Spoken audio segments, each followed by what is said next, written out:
Ya. Bung Jo sendiri melihat sendiri bagaimana tentang dinamika maupun dilematika BMKT sendiri?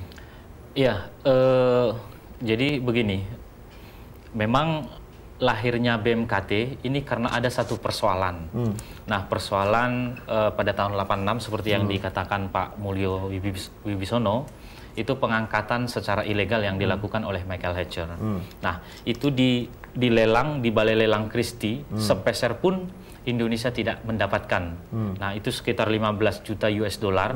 Nah, artinya pada tahun 86, barangkali kalau dikurskan rupiah ditambah inflasi-inflasi yang ada saat ini, saya kira sudah melebihi itu ya, sekitar berapa kali lipat. Nah, artinya ini satu tamparan pertama kepada Republik di mana dunia sudah memberikan satu zona eksklusif ekonomi sejauh 12 mil kepada 200 mil ya, kepada Indonesia, tetapi ternyata ini menjadi satu pertanyaan, kenapa kita tidak mampu untuk mengamankan wilayah laut kita itu. Nah, namun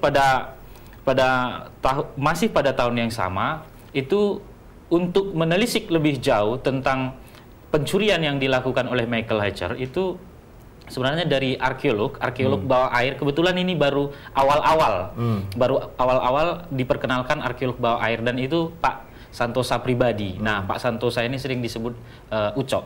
Nah, ini ada perintah untuk meneliti wilayah perairan laut yang sekitar pencurian Hatcher. Nah, namun kemudian ya kita ketahui bersama, dan itu pernah diberitakan bahwa dia tidak ditemukan sampai sekarang mayatnya, alias dia hilang begitu. Nah, ini juga yang kemudian mendasari kemudian pada tahun 89 untuk mengelola secara lebih baik persoalan-persoalan barang berharga asal muatan kapal tenggelam. Kalau saya potong, kalau Bung Marbun sendiri melihat potensi BMKT kita di perairan Indonesia, di wilayah perairan Republik Indonesia, bagaimana?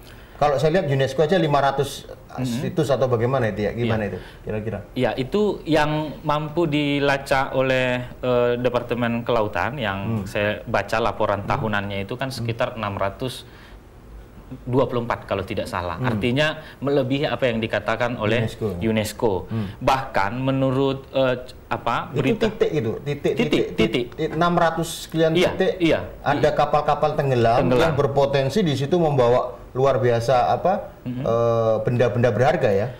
Nah, ini yang menjadi perdebatan. Kalau kita katakan apakah semua benda berharga dalam pemahaman masyarakat kita ataupun masyarakat pengusaha ya barangkali yang terlibat selalu dalam pengangkatan.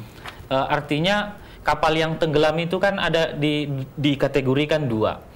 Tenggelam karena itu kapal merupakan kapal perang, tapi yang kedua memang kapal perdagangan. Nah, artinya boleh dikatakan kalau kapal perdagangan, komoditas-komoditas yang dibawa juga komoditas-komoditas yang saya kira dari sisi ekonomis juga tinggi. Tapi bagaimana kalau kapal tenggelam, kapal perang yang tenggelam? Tapi kan di kapal perang juga membawa logistik ya Pak Mulya. Saya mengatakan lebih dari itu. Kapal perang yang perang di Laut Jawa ini adalah perang membawa harta untuk dibawa pulang.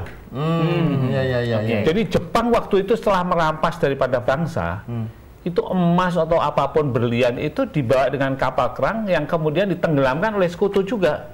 Demikian juga sekutu. Itu perang dunia kedua ya. Perang dunia kedua. Sebelum itu misalnya zaman dinasti Ming kalau itu sudah pasti itu logistik kapal. Jadi adalah perdagangan. Jadi kalau dinasti Ming itu adalah perdagangan, Pak. Jadi itu mesti bawa harta.